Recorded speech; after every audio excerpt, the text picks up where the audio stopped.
this coffee? Okay. I got my milk. I've already had my coffee.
Local News Live, a production of AOC Community Media in partnership with the Acadiana Advocate and the larger Advocate News organization as a whole. Every day, they report to you the stories that are important to the Acadiana area, the state area, our whole nation, and we are glad to provide you this community service of reading the news that they've reported and printed every Monday through Friday between 9 and 10 a.m. On AOC, on AOC Community Media's YouTube channel, and of course on Cypress Street Radio. We could not bring you this fantastic community service without the generous volunteer efforts of our newsreaders, people like the wonderful Mr. Bruce Cohen, who is with us this morning. Bruce, good morning. Well, good morning, Matt. I think a 9 to 5 broadcast will be a little bit above my pay grade. Come on now. Well, thank you so much for joining us this morning. I know we have a lot of news, so I'm going to let you get started and go listen on Cypress Street. Thank you so much, Bruce. Okay. Thank you, my main tech man, Matt, for this week. Thank you, Matt. Well, this is Local News Live. This is Local News Live for December 22nd, 2020. We'll start off with a few Acadiana stories. United Way marvels at a $5 million boost. Quote, "It was wonderful to have that confirmation," quote, leader says, by Katie Gagliano, staff writer. The United Way of Southwest Louisiana was one of hundreds of colleges and philanthropic organizations that received a Christmas-time boost from billionaire Mackenzie Scott to combat poverty and support education. Scott, philanthropist and ex-wife of Amazon founder Jeff Bezos, donated $5 million to the United Way of Southwest Louisiana as part of an over $4.15 billion in giving initiative that supported 384 organizations, including over a dozen institutions in Louisiana, such as Dillard University in New Orleans, Capital Area United Way, and Food Bank of Northeast Louisiana. The gift is the largest single donation in United Way of Southwest Louisiana's 80-year history. Scott announced the donations in a blog post last week detailing how her team of advisors whittled the pool from 6,490 candidates to the final 384 recipients. This pandemic has been a wrecking ball in the lives of Americans already struggling. Economic losses and health outcomes alike have been worse for women, for people of color, and for people living in poverty, Scott said, describing the impetus behind her giving. Denise Durrell, CEO and president of United Way of Southwest Louisiana, said she kept the gift under wraps from almost everyone, including her team members, until the donation was announced by Scott. The only staff clued in were the accounting department and the organization's auditor, who were involved in the financial side of the process, she said. Even Durrell didn't know the magnitude of Scott's giving efforts until the Tuesday announcement. She learned with the rest of the world that other organizations benefited when her phone began buzzing with congratulatory messages from other beneficiaries like the Capital Area United Way, she said. It felt so wonderful that someone like her and her team could see the value in our work. We know the people here that we're helping were so appreciative, but it just spoke volumes to us. It was a confirmation that, yes, Denise, you're doing the right thing, and the United Way of Southwest Louisiana is on the right path. It was wonderful to have that confirmation, especially from someone like Mackenzie Scott, who can choose to give it to anyone, Durrell said. To learn how many organizations they had researched and how many people they interviewed, and to know we just keep making the cut was just incredible, she said. Durrell said the saga began with a nondescript email in November from one of Scott's advisors probing the possibility of making a gift. Durrell participated in an interview, not knowing who the benefactor was, and a few weeks later received a call that the United Way of Southwest Louisiana would be receiving $5 million from Scott. I just started screaming and crying simultaneously, she said. Durrell thinks the organization was noticed for stepping out of the box this year. Like for many in Southwest Louisiana, it's been a trying year while weathering the coronavirus pandemic and hurricanes Laura and Delta. The United Way of Southwest Louisiana serves residents in Allen, Beauregard, Calcasieu, Cameron, and Jefferson Davis parishes. And with each new challenge in the region, the organization said yes to more and more, she said. Over the past 10 years, the United Way of Southwest Louisiana has expanded into more direct service programs, like an initiative to fight child hunger, offering income tax preparation services, and delivering books to children through Dolly Parton's Imagination Library. But this year, things exploded. This spring, when the Lake Charles area only feeding site for homeless people, Abraham's Tent, closed, the United Way of Southwest Louisiana stepped in with the Salvation Army to take over feeding operations serving 60,000 meals over 7.5 weeks. Then they segued into drive-through grocery giveaways, Durrell said. When Hurricane Laura decimated the area, the United Way served as a coordinator for donations, collecting and disseminating food, clothing, personal care supplies, and pet care items. Anything people could need, they handle, she said. Storm survivors visited the church parking lot set up daily to get carloads of supplies and enjoy a hot meal. If it's what it needs to be done, then this United Way is going to find a way to do it, she said. Durrell said there are no set plans for the money to date. The 46 United Way branches that receive funds from Scott will hold Zoom meetings in January to discuss individual goals and to help one another brainstorm.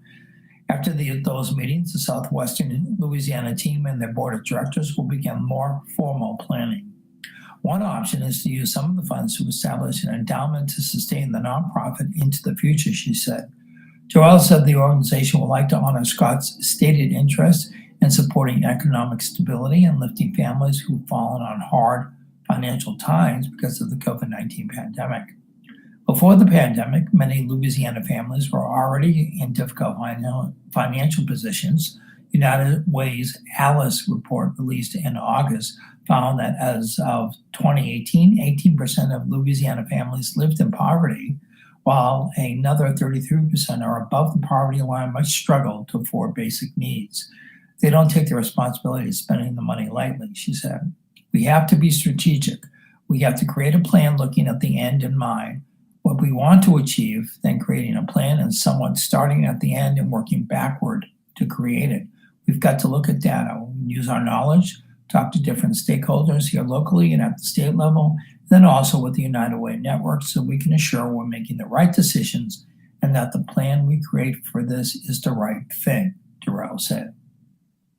Continuing with news about helping others who need help, the Second Harvest Food Bank to distribute holiday meals by Claire Taylor, staff writer. Residents struggling with providing a holiday meal for their families have a new opportunity this year.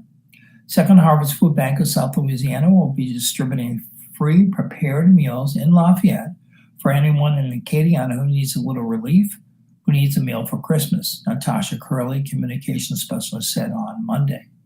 Prepared oven-ready meals will be provided for each individual and a family from 10 a.m. to noon Wednesday at Second Harvest. That's 215 East Pinhook Road in Lafayette. Recipients can place the meals in their refrigerator and warm them up for Christmas. You don't have to be pre-registered to receive a meal, but they will be distributed on a first-come, first-served basis. Second Harvest serves 23 parishes in South Louisiana. The Lafayette Center serves 12 parishes, including parishes devastated by multiple hurricanes this year, Curley said. This is the first time the organization has distributed prepared meals on this scale for the holidays. The need for food, Curley said, is increasing as demonstrated by longer lines for unprepared food item distributions this year. Curley says she met people who spent the night in their cars to be at the front of the line to receive food assistance. It's people who never imagined they would need the assistance of food banks, she said. If you're sitting in line for hours just to get food, it shows you people are really in need. For safety reasons, anyone picking up meals Wednesday should follow these directions. Head east on Pinhook Road toward Evangeline Thruway, turn left on East Vermilion Street, then turn left on Forest Street and left on Refinery Street. Line up on the right-hand side of the road closest to Second Harvest. Do not block driveways while waiting. Turn and drive through the gate once directed to do so. Second Harvest will load your vehicle. Exit by turning right onto Pinhook Road. That's great news for people who really need those meals this time of the year and need some help. Turning to the crime blotter, which is put together by the Advocate staff, reports one killed in mobile home fire. State Fire Marshal's Office deputies were investigating the scene Monday of a mobile home fire in New Iberia involving one death, according to a statement from the office. The New Iberia Fire Department responded to the 400 block of Deer Street about 5:30 a.m., according to the statement. There were 7 people in the home at the time of the fire. Firefighters located the body of a juvenile who was unable to escape. A Lafayette man, 44, is arrested on a rape count. A Lafayette man wanted on a rape count was arrested Monday morning, according to the Lafayette Parish Sheriff's Office. The Sheriff's Office said Leon Fava, 44, was arrested at 10:15 a.m. at the Discovery Inn and Suites on Cully Saloon Road in Lafayette. Fava was booked on a count of first-degree rape and is being held at the Lafayette Parish Correctional Center. No further information was available Monday afternoon. Okay, we'll turn to our first public service announcement break for the morning, or PSA. This is a PSA for ARC, A-R-C-H. Everyone should have shelter, especially during the holidays. Christmas is only a week away and Louisiana nights are getting colder. We don't have time to wait. Due to COVID-19 and concerns for community spread, there has been a dramatic decrease in available shelter beds. Those beds will remain unavailable throughout the holidays. That means many experiencing homelessness may have no other option than to sleep on the street.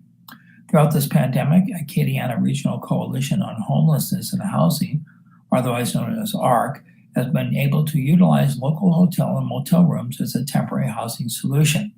From and their case managers help our fellow Acadians transition to more permanent housing. ARC is very proud of their success in keeping those they serve safe from COVID-19 and on their way to long-term stability. However, the number of homeless is growing and the holidays are here. ARC needs your help to get our neighbors out of the cold and into warm, safe housing for the holidays. If you'd like to help, you can go to arcacadiana.org. That's ARCH, acadiana.org. Or if you prefer to make a donation by mail, you can send your donation to ARC, ARCH, P.O. Box 3936, Lafayette, LA 70502. AOC teams up with the United Way of Acadiana for Learn United. The United Way of Acadiana has teamed up with AOC and other local educational groups for Learn United, bridging the digital gap to provide educational resources for households that don't have internet but do have a television. The Learn United program airs weekdays from 8 to 2 on AOC2, Cox 16, LUS 4, and streaming at aocinc.org/watch. For the daily schedules and to submit content for the program, visit the United Way of Acadiana website, which is unitedwayofacadiana.org/learn-united. All right, we'll turn to some state news right now. We have an article entitled, Who's Next? Group Businesses Make Their Case to be Included in the Next Round of Vaccines by Sam Carlin, staff writer. As Governor John Bel Edwards grapples with who should be prioritized for COVID-19 vaccines after hospital workers and nursing home residents, he must contend with dozens of requests from interest groups, judges, and lobbyists asking for him to put them or their clients at the front of the line. Documents and emails sent to the Louisiana Department of Health show a wide swath of associations and other groups are lobbying the governor to prioritize them in the next phase of the vaccine. The federal advisory panel that Edwards said he will follow on Sunday recommended people 75 and older and essential workers like firefighters, teachers, and grocery store workers should be next in line for the vaccine. The health department is reviewing that guidance, a spokesperson said Monday.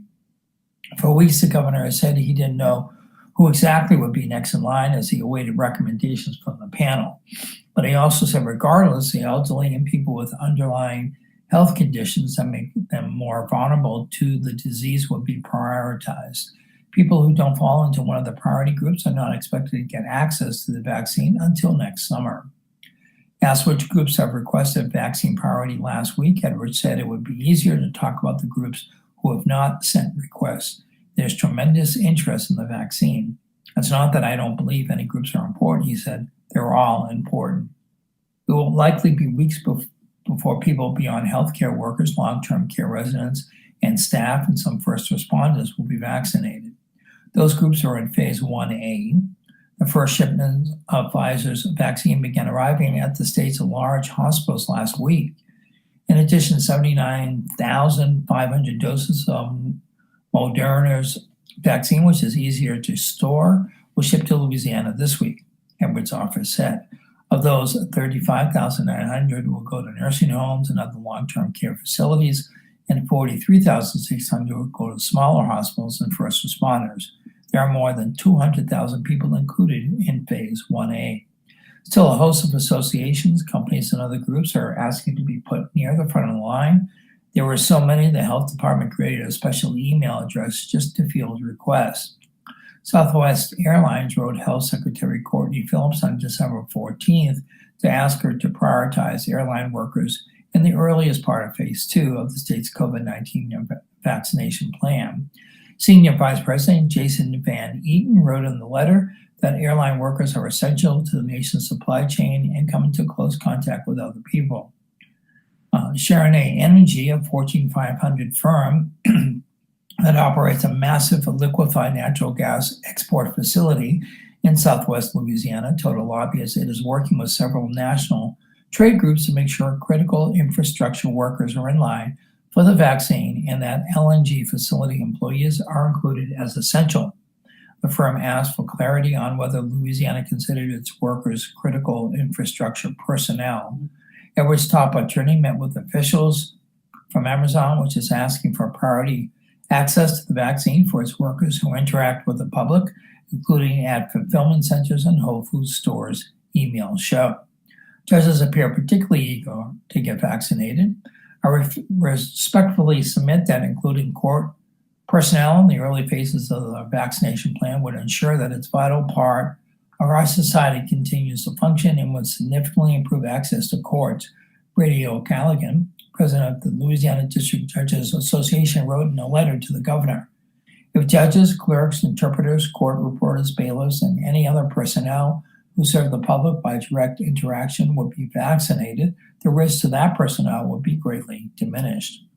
All 7 Louisiana Supreme Court justices wrote a similar letter asking for vaccine priority, and Eastern District of Louisiana Judge Nanette Jolivet Brown, on behalf of all the chief federal judges in Louisiana, asked an official with the health department whether the judges would be included in phase 1B of the vaccine plan.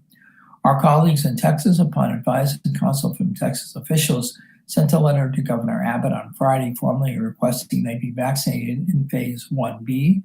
As I noted in my earlier email, it was communicated to us from the Administrative Office of Courts in Washington, D.C., that this was the intention of the CDC, the Federal Centers for Disease Control and Prevention.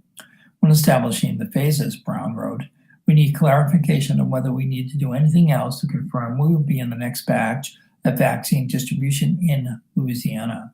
The American Bakers Association and a coalition of other food and beverage groups asked for priority access for their workers. Patient advocacy groups requested vaccines for people with varying ailments. The American Diabetes Association noted 434,000 Louisianians live with diabetes and asked for priority for those people because of their vulnerability. The National Chicken Council asked for priority for chicken industry workers, such as those in meatpacking plants. Other requests came from DoorDash, the International Bottled Water Association, American Sugarcane League, a psychiatrist, other health workers, a medical transportation firm, a blood center, the Plasma Protein Therapeutics Association, and many others. Agricultural Commissioner Mike Strain forwarded to the governor a request from Archer Daniels Midland Company, a multinational food processor, for vaccine priority for its workers. In response, Phil said the state's plans for who is next in line will solidify soon after the federal panel, the Advisory Committee on Immunization Practices, makes its recommendations. In Louisiana, we intend to closely follow this priority plan as well as recommendations by the CDC, she wrote. During a virtual town hall urging residents to get vaccinated, New Orleans Mayor LaToya Cantrell said she was eager for her turn to come up. "As soon as I'm available to get it as your mayor, you better believe I'll be right there," Cantrell said. "Now I'm waiting on when my time will come. I will not in any way jump the line because I'm most vulnerable or the most important." For Edwards' part, spokeswoman Christina Stevens said the health department would be making recommendations for when the governor and other critical government officials will get the vaccine. "He will get the vaccine when it's his turn," Stevens said. And staff writer Jeff Adelson contributed to that story. Currently, the cases in Louisiana, there are 6,755 deaths to date and 264,187 positive cases. Well, turning to our next story, auditor questions and data on state's dashboard by Mark Ballard, Capitol Bureau editor. The legislative auditor says Governor John Bel Edwards may not be getting complete enough information on COVID-19 testing to accurately determine the positivity rates used to decide when masks need to be worn, what businesses can open when, and visitation to nursing homes. Numbers of positive tests and deaths are not being reported on the Louisiana Department of Health's online COVID-19 dashboard, Darryl Pupera said Monday, but a substantial number of labs whose results were tested in September and October are not submitting how many tests are being taken and are turning in results late, which impacts the daily positivity rate calculations, how many positive tests among how many tests taken, upon which a number of state decisions are made as requested by the White House. For instance, the governor's order allows bars to stay open if the parish has a positivity rate of less than 5% for 2 weeks, but if the parish exceeds 5% for 2 weeks, they must shut down again. Health Secretary Courtney Phillips agreed some providers didn't provide complete information, but added that many urgent care clinics don't have the internet connectivity to report their findings immediately. Her staff excludes those results from their positivity calculations. LDH strongly believes that the positivity rate calculated is as reliable as possible. LDH would agree with the characterization of the data not being complete, but surely not unreliable. Phillips wrote in response to the audit's findings. In fact, LDH adheres to the highest data integrity standards and is unlikely the small minority of test results not yet reported to LDH as required was substantially affect percent positivity calculations. As of October 1st, the State Office of Public Health reported 2.3 million tests, 166,584 positive cases, and 5,329 deaths on its dashboard. Auditors looked at a selection of its test results and found that 4.1% did not have a date of the test and 50.4% were not submitted as required within 24 hours. We found that it took laboratories more than 5 days to submit 19.4% of positive COVID-19 tests to the Office of Public Health once the test result was known, the audit stated. We identified COVID-19 tests that were billed to the Medicaid but not included in the testing data. COVID-19 tests that were performed on a routine basis for organizations such as the NFL, but not included in the testing data, and laboratories that reported only positive test results or only negative test results. I'm not saying we shouldn't be doing all this, Pupera said, but my job is to ensure accuracy, so they need to get all the reliable and complete data.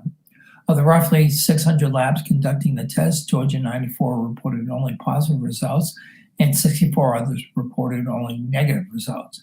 Under the regulations, the labs are supposed to fill out 18 points of information, including race of the person tested, as well as the total number of tests conducted, including those that turned up negative, along with positive results, Pupera said. As a result, the Office of Public Health cannot ensure that this data on the dashboard is complete. The lack of complete test data could affect the reliability of the positivity rate and the state's ability to make informed decisions during the pandemic, Pupera said. Health Department officials said they did not have the staff to determine whether laboratories were reporting all COVID-19 test results. They also don't have the legal authority to require the submission of those results. Instead, the department relies on outreach and education of laboratories about the requirement to report all COVID-19 test results, but compliance is getting better.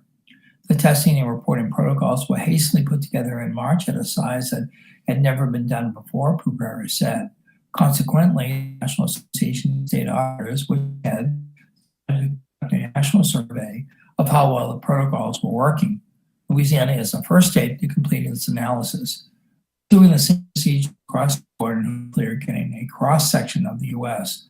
How well did we do this time? Well, we can do better next time, Pupera said. Petition to end virus restrictions back in state court. Louisiana Supreme Court vacates judge's ruling by Sam Carlin, staff writer.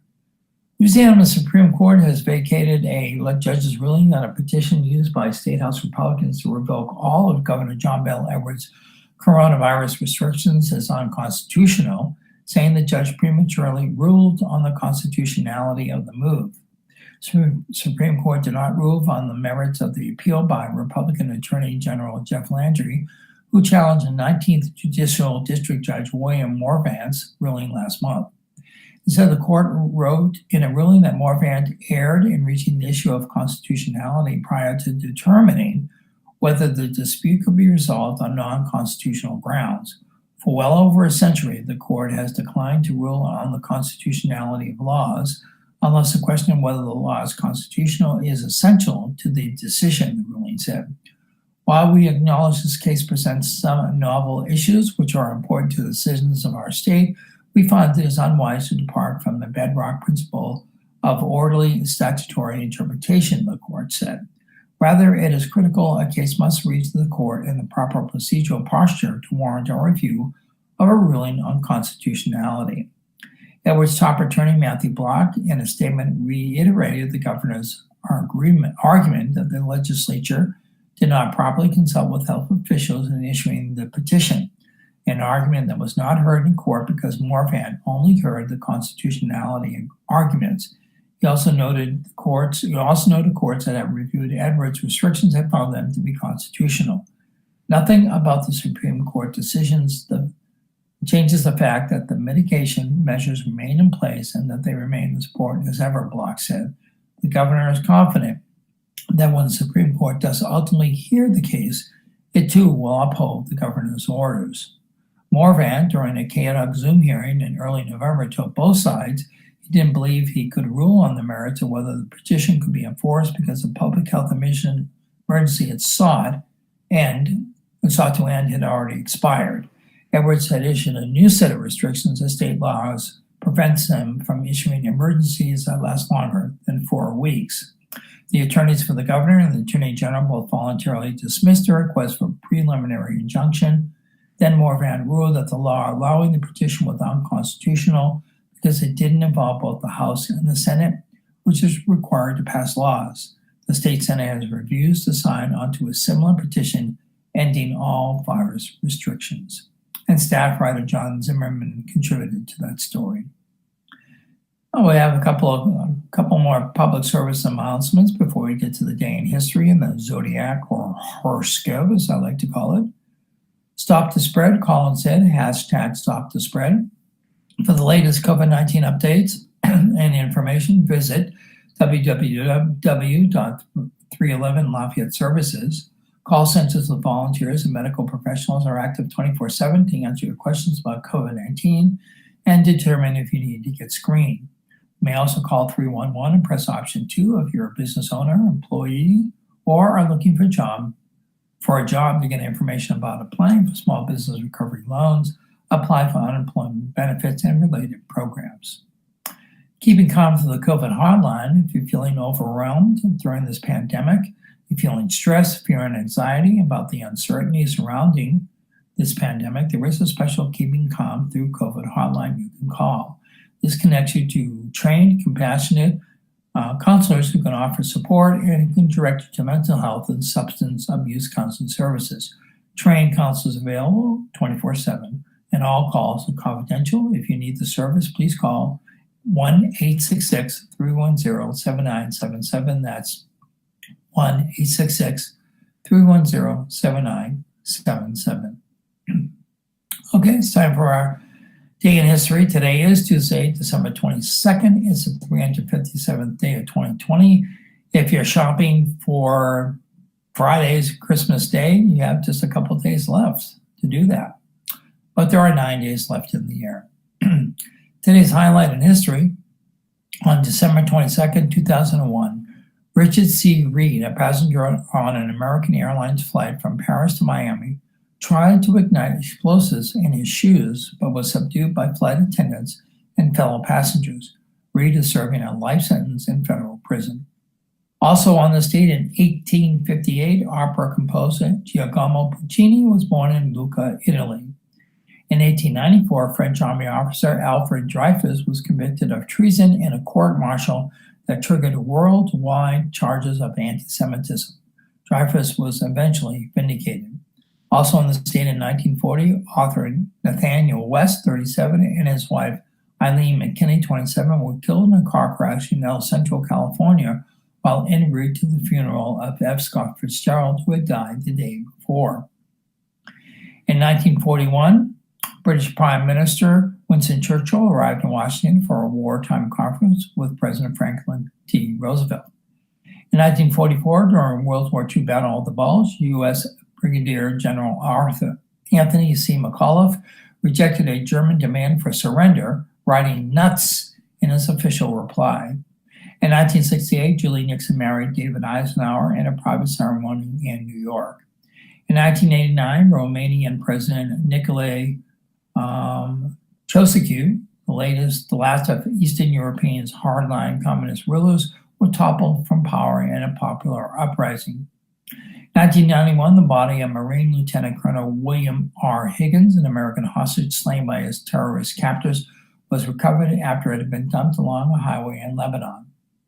In 1992, a Libyan Boeing 727 jetliner crashed after a mid-air collision with a MiG fighter, killing all 157 aboard the jetliner and both crew members of the fighter jet. In 2003, a federal judge ruled the Pentagon couldn't enforce mandatory anthrax vaccinations for military personnel.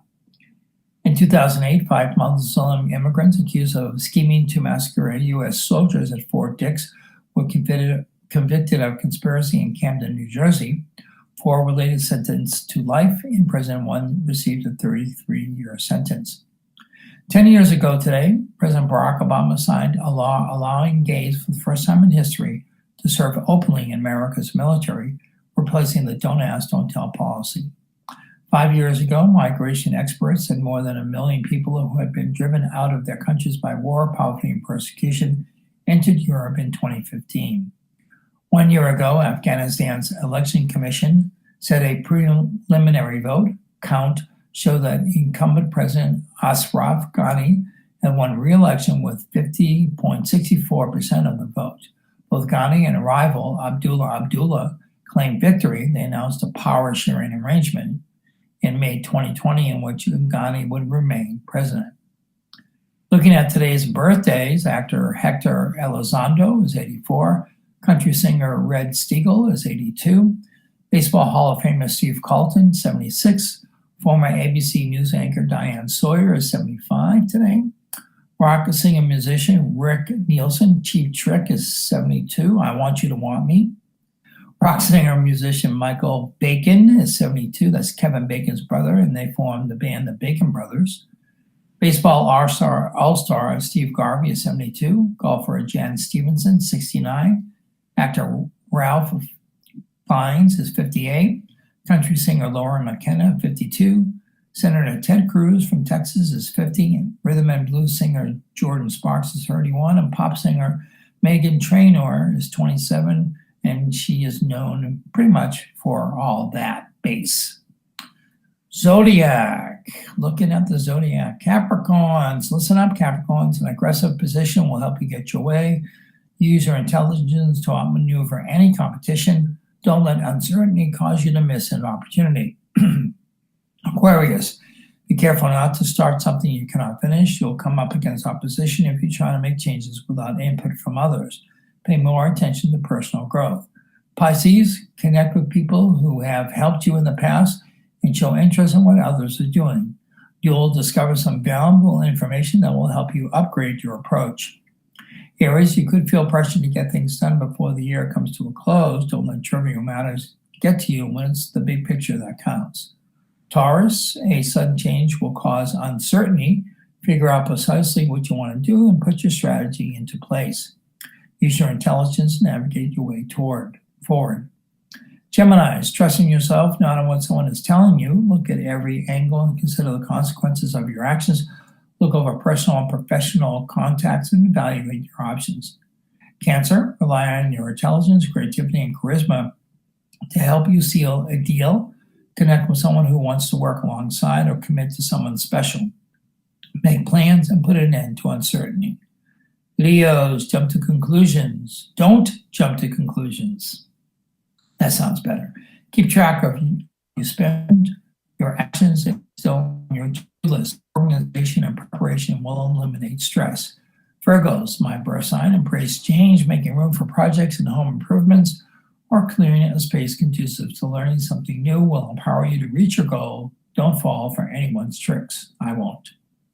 Libra, consider what will make your life easier and less stressful and will encourage better concentration, then make the necessary adjustments. Aggressive action will impress a loved one. Scorpios, think outside the box and you'll surprise someone special. A unique approach will attract someone who wants to be on your team. Speak up and take action. Everything will fall into place. And finally, Sagittarius, control your emotions in order to avoid appearing insecure or indecisive. Focus on getting things done, taking good care of yourself and of loved ones, and creating a strategy that will lead to a better future. And as always, the zodiac or the horoscope is an entertainment feature, not based on scientific facts.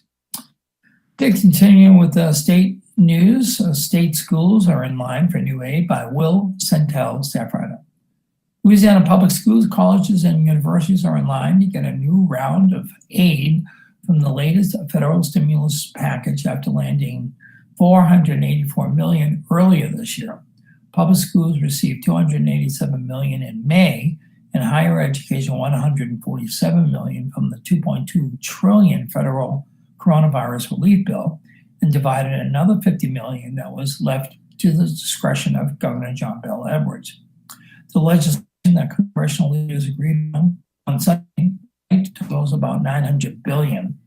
The compromise still faced final votes in Congress on Monday night, includes $23 billion for colleges and universities nationwide and $54 billion for public schools. Louisiana could be in line to get up to $1.6 billion under the latest package, according to officials familiar with the issue. That includes $1.19 billion for public schools and $385 million for higher education. Both years tentative. A spokesperson for the State Board of Regents said Monday that the office was not ready to announce how much is expected. A spokesperson for the Louisiana Department of Education said officials in that office are awaiting details. LSU got $19 million from the earlier round tops in the state. Commissioner of Higher Education Kim Hunter-Reed and Jim Henderson, president of the University of Louisiana, said today to pay for mandatory coronavirus testing during the spring semester is a key need. Federal officials are making weekly tests for the virus mandatory. For us to get ahead of this, we will have to do widespread continuing testing, Henderson said. Henderson oversees a system that includes about 92,000 students in 9 schools, including the University of New Orleans, Southeastern Louisiana University in Hammond, and the University of Louisiana at Lafayette. About 214,000 students attend colleges statewide. Monty Sullivan, president of the Louisiana Community and Technical College System, said enrollment is down 10% nationally and 12% in Louisiana. That translates, first of all, to thousands of people who are not enrolled in college but wish they could be, Sullivan said. The initial round of federal aid resulted in the system getting $10 million to retain 5,000 men and women who lost their jobs during the pandemic, called to Reboot Your Career. The training is mostly limited to 12 weeks or less and is aimed at allowing students to enter jobs with room for advancement. So many people have been impacted, so we spent our time focusing on short-term training, he said. The legislation would also simplify the form students have to fill out to land federal dollars called the Free Application for Federal Student Aid. It would relaunch Second Chance Pell, a long-dormant program that makes inmates eligible for Pell grants, which provide aid for college attendance based on financial need. Under the first round of aid for public schools, ensuring students had access to laptops or tablets and internet access were top priorities amid the sudden move to distance learning. Most public school students have their own devices today, but 27% of students lack home internet access. A total of 65% of public and private students are attending in-person classes, according to the State Department of Education. The rest are relying on virtual learning or a combination of in-person and virtual classes. Looking at the entertainment news, the Grammy Hall of Fame honors New Orleans artists Dr. John and Irma Thomas. Recordings are lauded by Keith Spira, staff writer. What Do Dr. John's In the Right Place album, Journey's Don't Stop Believing, The Village People's YMCA, The Beastie Boys' License to Ill, excellent release, and Irma Thomas' version of Time Is on My Side have in common. They were all among the 29 recordings announced Monday as inductees into the 2021 class of the Grammy Hall of Fame. The Grammy Hall of Fame, which now includes more than 1,100 works, honors recordings for qualitative or historical significance. To be eligible for consideration by the nominating committee, a recording must be at least 25 years old. A number of recordings from Louisiana artists, including Fats Domino, Louis Armstrong, Professor Longhair, Mahalia Jackson, even Governor Jimmy Davis for his You Are My Sunshine, were previously inducted into the Grammy Hall of Fame. Matt, Dr. John work Bernat's In the Place, produced by Alan Toussaint, and featuring legendary New Orleans funk guitar, quartet, The Meters, as a backing band, was released in 1973 to critical and commercial success. One of Rebenac's most popular albums, it boasts 2 tracks.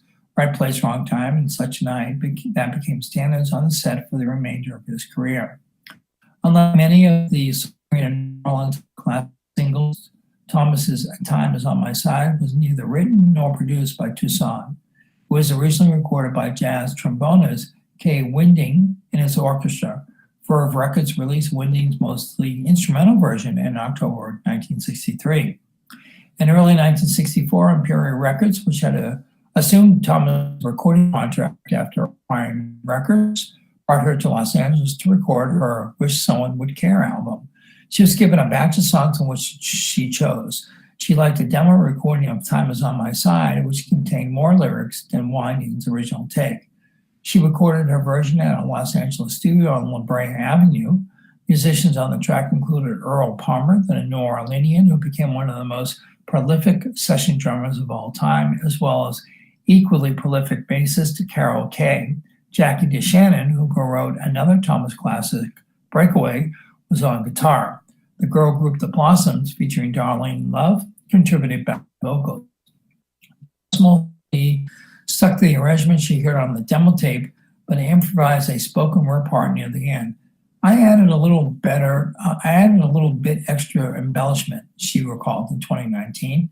She liked the result more than Imperial did. The company relegated Time Is on My Side to the B-side of Anyone Who Knows What Love Is Will Understand single. But several young British musicians very much liked Time Is on My Side. Mick Jagger, Keith Richards, and the rest of the Rolling Stones.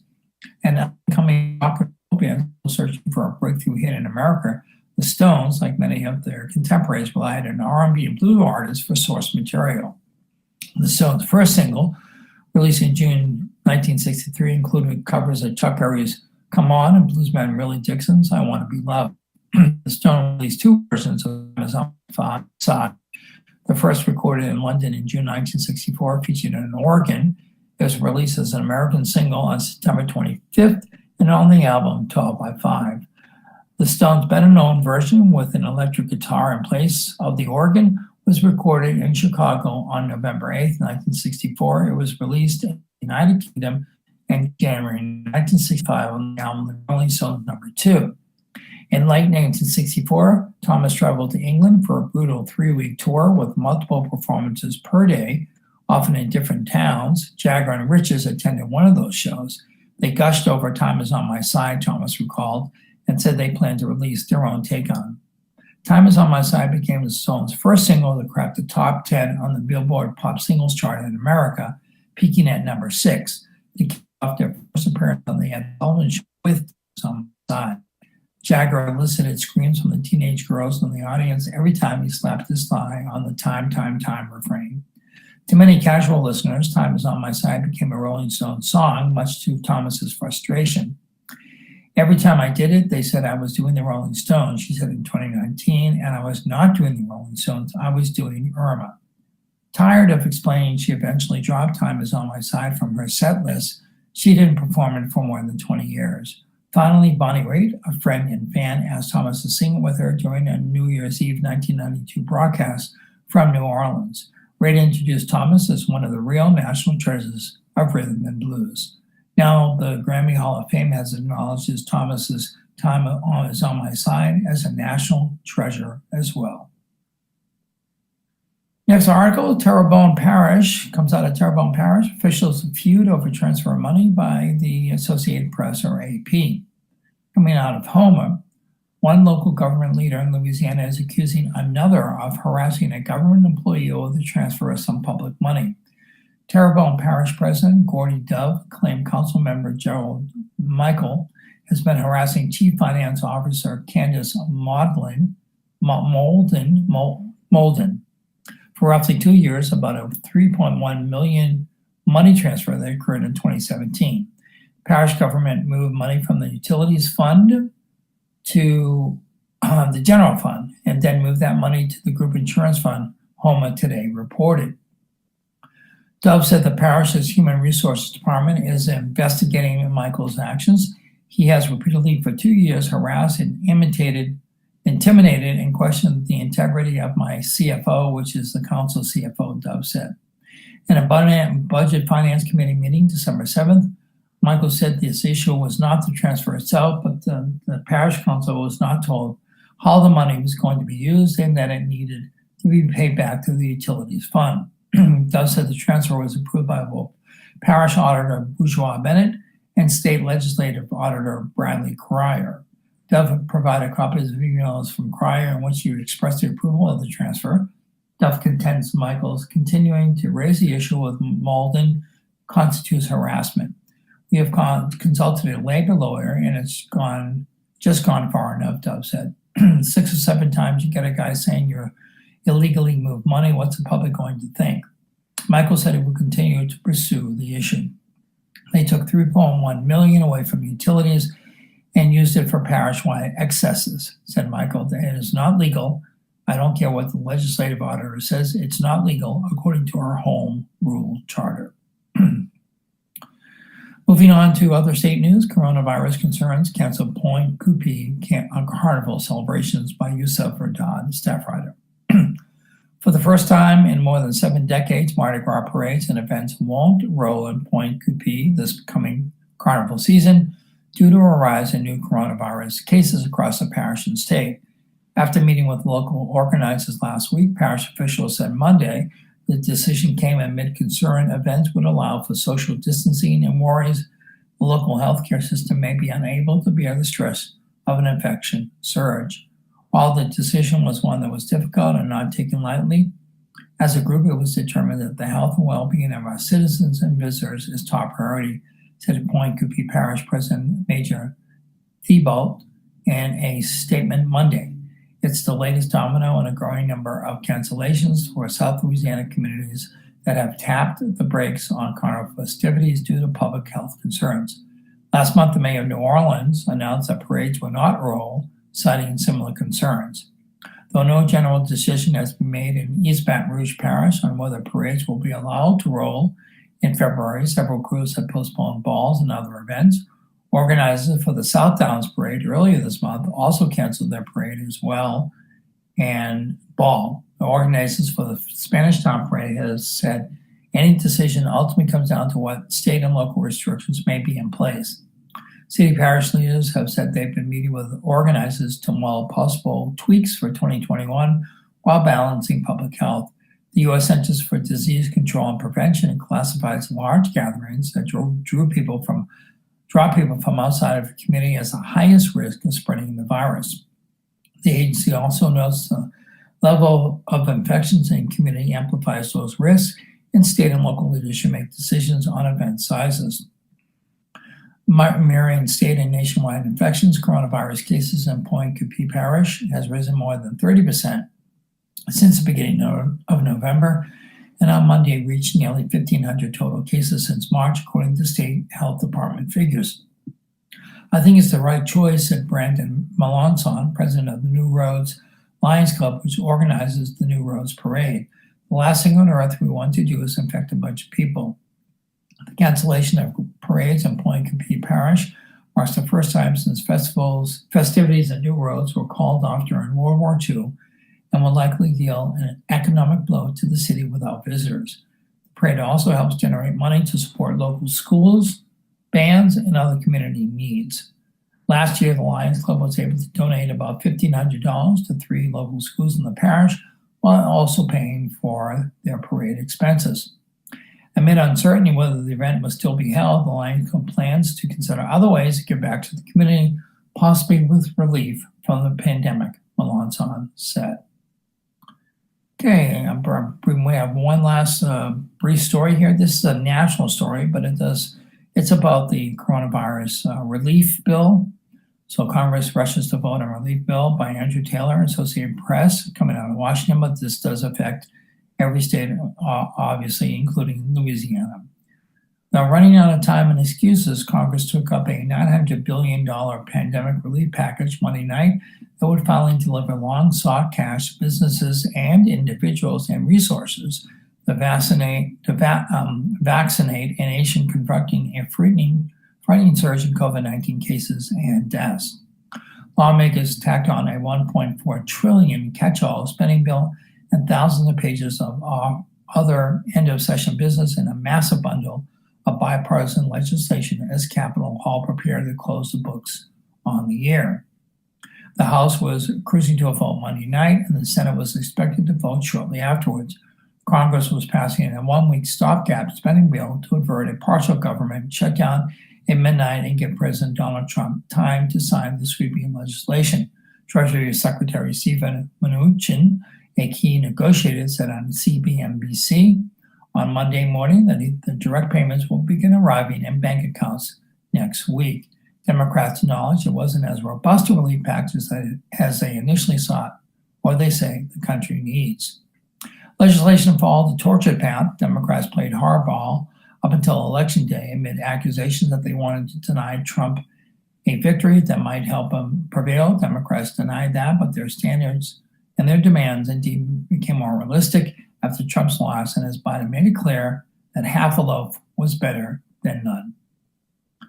Okay, moving right into sports. This is about the Raging Cajuns football.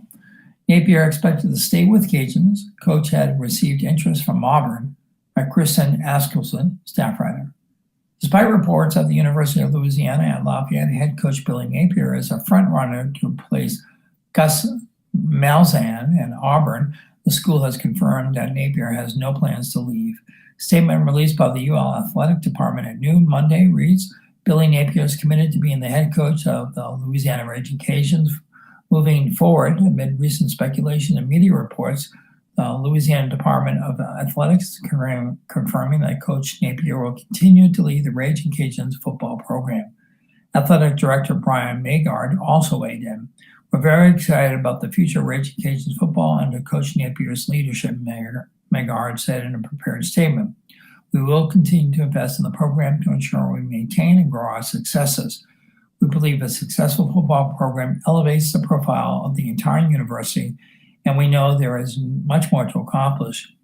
Fox Sports reporter Bruce Feldman also tweeted around noon Monday, Billy Napier was someone #Auburn was very interested in, but of course is the Louisiana head coach is expected to remain the Raging. He's very excited about the direction of their program and what they're building there. FootballScoop.com had reported Monday morning that Napier's interview at Auburn went very well.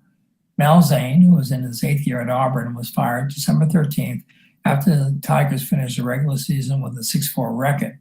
Malzahn has just finished the 3rd season of a 7-year, $49 million contract signed following the 2017 campaign, and it is reportedly being paid $21 million to walk away. Napier has been in the mix for a number of head coaching vacancies this year, including most recently South Carolina. A year ago, Napier's name surfaced in search openings schools like Ole Miss, Mississippi State, Memphis, Arkansas, and Baylor. On December 5th, Napier issued the following statement to address the South Carolina rumors. It's humbling to be considered a worthy candidate for any job open, but it's also important to realize that this is a election for our entire organization from top to bottom, Napier said in the statement. Here at the University of Louisiana, we have a special group of people that take tremendous pride in their role. We have dynamic leadership and a unique pride and passion for the Raging Cajuns. We are excited to announce that we're moving forward at Louisiana. We look forward to the opportunities and challenges ahead, and we are thankful for the opportunity to represent this community and university. Napier, 41, just finished his 3rd season at UL. The Cajuns finished 9-1 in the regular season and were prepared to face Coastal Carolina for the Sun Belt Conference Championship when the game was canceled at the last minute because of positive COVID-19 tests among the Chanticleers. The number 17 ranked Cajuns will play the University of Texas San Antonio on Saturday and the Serve Pro First Responders Bowl in Dallas. Napier is the highest paid coach in the Sun Belt Conference. He signed a 2-year contract extension in January with a base salary of $880,000 this year and escalating to $950,000 in the fiscal year 2025. Well, folks, that about wraps up our local news live broadcast for this morning, Tuesday morning, December 22nd, 2020, week of Christmas. I appreciate you tuning in. We do this every Monday through Friday from 9 a.m. to 10 a.m. with volunteer newspaper readers like myself who have been doing it from their home studios, me, for the last 10 months. our podcast booth in our studios downtown. And the beautiful studios have been quarantined, so we have to do it in our home studios. If you're interested in becoming part of the newspaper reading volunteer or the local news live reader, you can go to our website, aocinc.org. That's aocinc.org. Just go to the volunteer page or tab on the homepage, pull it down, go to the newspaper reader volunteer section, fill out the form, and Ms. Mandy will be in touch with you and get you all you need to become a newspaper reading volunteer. It's really a very important program. We present it to our hearing impaired audience, but we also present it to our community members that don't get the newspaper or don't have access to any kind of news cycle. So we provide that interest as well. Well, we appreciate you tuning in. This is called Speed Risk Going. I ask you to stay healthy. I ask you to stay safe and be smart, folks. Continue wearing the mask when you're out in public, taking all the protocols. Let's beat this thing. We can do it together. And as always, please be kind to each other. Not just because we're in the holiday and Christmas and New Year's and all, but just be kind to people every day. It's really an important aspect that we can contribute. And it's very easy to be kind. So please do that and keep that in mind. So have a great day. We'll see you on the flip-flop. Have a great morning.